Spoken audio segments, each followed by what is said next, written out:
बिस्मिल्लाहिर्रहमानिर्रहीम। अस्सलाम वालेकुम डियर स्टूडेंट्स, कैसे हैं आप लोग? वीकेंड गुजारने के बाद दोबारा से खुश आमदीद। हम अपनी लेक्चर का सिलसिला जारी रखे रहें। आज हम एक और मेथड सीखने जा रहे हैं, स्टॉक वैल्यूएशन का। डियर स्टूडेंट, स्टॉक वैल्यूएशन के अब तक जितने भी हमने मेथड पढ़े हैं, जिसमें प्राइस टू अर्निंग रेशो है, sales to price to book ratio है, sales to price earning ratio है, और इसके अलावा हमने अर्निंग बेस्ड मेथड पढ़े हैं। उन सब मेथड में से जो सबसे सुपीरियर मेथड है, जो स्टॉक एक्सचेंज में सबसे ज़्यादा ऑथेंटिक, सबसे ज़्यादा रिलायबल मेथड है, वो मेथड कहलाता है free cash flow method for stock valuations. Dear student, आज हम इस पे बात करूँगा। हम दो चीज़ें सीखेंगे। सबसे पहले हम ये बात सीखेंगे कि ये फ्री कैश फ्लो क्यों है, और दूसरी बात मैं ये करने जा रहा हूँ कि ये मेथड सुपीरियर क्यों है। डियर स्टूडेंट, जो पहले मेथड थे, जो हम प्राइस टू अर्निंग रेशो है, जो अर्निंग बेस्ड मॉडल है, उसमें एक ख़राबी है। वो ख़राबी ये है कि ये तमाम के तमाम मॉडल डिपेंड करते हैं कंपनी के अर्निंग्स पर, यानी कि हम स्टॉक की शेयर की प्राइस निकालते हैं कंपनी की अर्निंग कैपेसिटी पर। अब अर्निंग जो है, यानी प्रॉफिट जो है, ये एक सब्जेक्टिव मेथड है, एक सब्जेक्टिव चीज़ है, ऑब्जेक्टिव नहीं है। सब्जेक्टिव से मेरी मुराद ये है कि अर्निंग जो है फर्म की है वो मैनिपुलेटेबल हैं, इसको हम ऊपर नीचे कर सकते हैं, कम या ज़्यादा कर सकते हैं अकाउंटिंग मेथड का इस्तेमाल करते हुए। लेकिन एक चीज़ है, वो चीज़ है फ्री कैश। कैश ऐसी चीज़ है कि जिसके साथ हम किसी किस्म की मैनिपुलेशन नहीं कर सकते, इसलिए ये मेथड सबसे ज़्यादा ऑथेंटिक और सबसे ज़्यादा सुपीरियर का तस्वर किया जाता है। तो आए आज हम ये सीखते हैं कि ये मेथड कैसे इस्तेमाल किया जाता है। सबसे पहले सीखते हैं कि फ्री कैश फ्लो कैलकुलेट कैसे किया जाता है। बहुत आसान तरीके से कैलकुलेट करते हैं। फ्री कैश फ्लो का फार्मूला है EBIT, यानी earning before interest and taxes को मल्टीप्लाई करेंगे 1 minus tax rate. T means tax rate, जो कि कॉर्पोरेट टैक्स रेट होता है। यानी हम EBIT को earning before interest and taxes को मल्टीप्लाई करेंगे टैक्स रेट के साथ, 1 माइनस टैक्स रेट के साथ, प्लस इसमें करेंगे नॉन कैश एक्सपेंसेस, मसलन डिप्रिसिएशन वगैरह, जो कि नॉन कैश एक्सपेंसेस हैं, जो हम इनकम स्टेटमेंट में एज ए एक्सपेंस लिखते हैं, लेकिन उसके अगेंस्ट किसी किस्म की कैश पेमेंट नहीं करते। इस किस्म के एक्सपेंसेस को हम इसके अंदर एड अप कर देंगे। माइनस कर देंगे कैपिटल एक्सपेंडिचर। कैपिटल एक्सपेंडिचर वो एक्सपेंडिचर होती हैं कि जो हम लॉन्ग टर्म इन्वेस्टमेंट करते हैं। ये हमें बहुत आसानी से पता चल जाता है कि पिछले साल के टोटल एसेट्स कितने हैं, इस साल के टोटल एसेट कितने हैं। यानी करंट एसेट के टोटल एसेट से पिछले साल के टोटल एसेट माइनस करें तो हमें कैपिटल एक्सपेंडिचर का पता चल जाएगा। वो डिफरेंस जो होगा वो कैपिटल एक्सपेंडिचर होगा, वो हम यहाँ से क्या कर लेंगे, माइनस कर लेंगे। Plus change into working capital, या प्लस करेंगे या माइनस करेंगे। अगर वर्किंग कैपिटल ज़्यादा हो गया तो इसको हम क्या कर लेंगे, माइनस कर लेंगे। अगर वर्किंग कैपिटल की रिक्वायरमेंट कम हो गई तो इसको हम क्या कर लेंगे, ऐड बैक कर लेंगे इस इक्वेशन के अंदर। जब हम इस इक्वेशन के अंदर ये सारा काम कर लेंगे तो हमें उस साल की फ्री कैश मालूम हो जाएगी।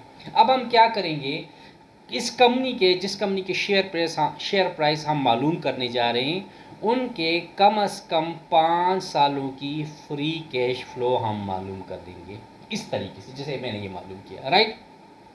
अब मैंने अज्यूम कर लिया कि ये कंपनी है, उसके 2015 की फ्री कैश फ्लो है 3,700 मिलियन रुपीज़। 2016 की मैंने मालूम की, इस मेथड के तहत 4,150 मिलियन आ गई, और 2019 की इसी मेथड के तहत मैंने फ्री कैश फ्लो मालूम किया तो आया 4,780 मिलियन रुपया आ गया। ये इस मेथड से जब फ्री कैश फ्लो मालूम हो गए, अब इसके अंदर दो स्टेप्स होंगे। स्टेप नंबर 1 में हम मालूम करेंगे ग्रोथ, फाइंड जी मालूम करेंगे। G means the growth rate of the company का ग्रोथ कितना है।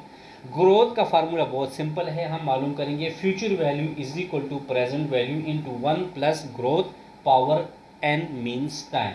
अब ये जो लास्ट ईयर की फ्री कैश फ्लो होंगे उसको हम फ्यूचर वैल्यू कहेंगे, और पहले साल की जो फ्री कैश फ्लो होंगे उसको हम प्रेजेंट वैल्यू कहेंगे। सो फ्यूचर वैल्यू बनती है 4780 और प्रेजेंट वैल्यू बनती है 3700 मिलियन रुपया। इंटू 1+G हमने फाइंड करना है। एन क्या चीज़ है? नंबर ऑफ ईयर कितने हैं? 1 2 3 4 5 साल। ये 5 साल का डेटा है तो मैंने यहाँ 5 प्लेस कर दिया, राइट। तो इसको सॉल्व करते ही 4780 को इधर 3700 को इधर ले आए, डिवाइड हो जाएगा। जब इसमें मैंने डिवाइड किया 1.291 is equal to 1+G power n 5 रह जाएगा। अब मैं दोनों साइड को पावर को 1/5 से मल्टीप्लाई कर लेता हूँ। 1.29 पावर 1/5 हो जाएगा इंटू 1+G 5 मल्टीप्लाइड बाय 1/5। सो ये 5 को कैंसिल कर लेगा। 1.291 का पावर 1/5 मालूम किया तो 1.05 आया इज इक्वल टू 1+G रह गया।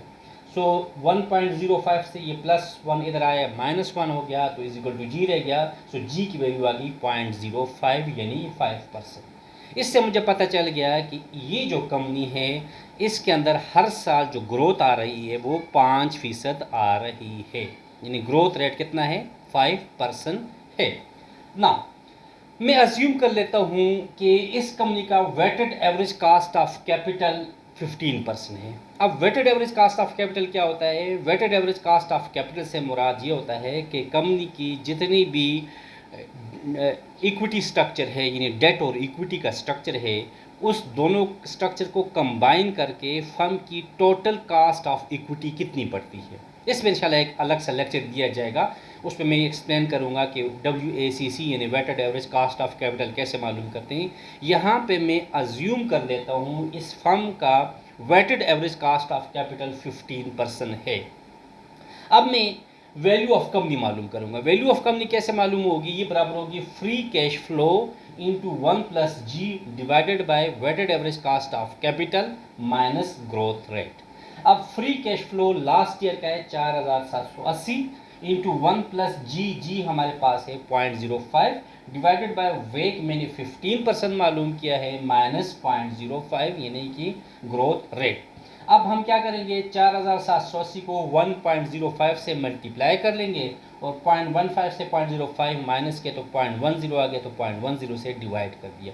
इस इक्वेशन को जब मैंने सॉल्व किया तो वैल्यू ऑफ कंपनी की 50,190 मिलियन रुपीस का, यानी इस कंपनी की जो टोटल वर्थ है वो है 50,190 मिलियन का। लेकिन चूंकि मैं तो मालूम कर रहा हूँ कि एक शेयर की कीमत कितनी है, तो लिहाजा मैं मालूम करूँगा वैल्यू ऑफ इक्विटी मालूम करूँगा। वैल्यू ऑफ इक्विटी कैसे मालूम होगी? वो होगी वैल्यू ऑफ कंपनी में से फर्म के लायबिलिटीज़ को माइनस करूँगा। क्या करूँगा? फर्म की वैल्यू जो होगी, वैल्यू ऑफ कंपनी होगी, उसमें से लायबिलिटी माइनस कर लेंगे। तो value of company minus liability 50,190 में से 15,190 मैंने अज्यूम किया कि लाइबिलिटीज़ हैं, ये मैंने माइनस कर दिया। 50,190 में से लाइबिलिटीज़ 15,190 माइनस कर लिया तो 35,000 मिलियन रुपीस हमारे पास इस फर्म की इक्विटी की वैल्यू आ गई। इन फर्म की जितनी भी नंबर ऑफ़ इक्विटीज़ हैं, टोटल नंबर ऑफ़ शेयर्स हैं, इस वक्त उसकी मार्केट वैल्यू है 35,000 मिलियन रुपीस। अब हम ये क्या करूँगा? वैल्यू ऑफ इक्विटी को मैं डिवाइड कर लूँगा नंबर ऑफ़ आउटस्टैंडिंग शेयर्स पर कि फर्म के नंबर ऑफ़ आउटस्टैंडिंग शेयर्स कितने हैं। सपोज़ मैं अज्यूम कर लेता हूँ कि इस कंपनी के नंबर ऑफ़ आउटस्टैंडिंग शेयर हैं 10,000, तो मैं क्या करूँगा? वैल्यू ऑफ इक्विटी को 10,000 से डिवाइड करूँगा तो मेरे पास एक शेयर की वैल्यू आ गई ₹35। इसका मतलब है इस कंपनी की फेयर प्राइस एक शेयर की जो बनती है 35 रुपया बनती है। ये 35 रुपया मैंने कैसे कैलकुलेट किया? ये मैंने कैलकुलेट किया फ्री कैश फ्लो मेथड के तहत कैलकुलेट किया। याद रखिए स्टूडेंट, जब हम free cash flow method use करते हैं तो इस मेथड के अंदर, इस वैल्यूएशन के अंदर किसी किस्म की मैनिपुलेशन नहीं होगी, ये मैनिपुलेट फ्री होगा। इसका मतलब है ये शेयर प्राइस बहुत ट्रांसपेरेंट है, ऑथेंटिक है और रिलायबल है। अब हम क्या करेंगे? अगर हमारे पास 35 रुपये फ़ी शेयर इस कंपनी की निकली, मार्केट में चेक करेंगे, अगर मार्केट में 35 रुपये से इसकी करंट प्राइस कम है तो इसका मतलब है ये अंडर वैल्यूड है, हम इसको क्या कर लेंगे? बाय कर लेंगे। और अगर मार्केट में शेयर प्राइस 35 रुपये से ज़्यादा है तो इसका मतलब है ये ओवर वैल्यूड है, तो इस किस्म के शेयर को हम क्या कर लेंगे? सेल आउट करेंगे। तो ये मेथड है student free cash flow method के तहत कंपनी की शेयर प्राइस मालूम करना। आई होप आपको कॉन्सेप्ट क्लियर हो गया। और डियर स्टूडेंट ये याद रखिएगा कि मैं रोज़ाना आपको एक एक अच्छे मेथड सिखा रहा हूँ। इसका बेहतर तरीका ये है कि आप अपने दोस्तों के साथ इस वीडियोस को शेयर करते जाएं और चैनल को ज़रूर सब्सक्राइब करें ताकि आने वाले दिन में इससे भी बेहतर वीडियोस आप तक पहुंचाऊं, ताकि मेरी भी हौसला अफजाई हो और आप तक को भी अच्छी से अच्छा नॉलेज पहुंचे। Thank you. अस्सलाम वालेकुम वरहमतुल्लाहि वबरकातुहू।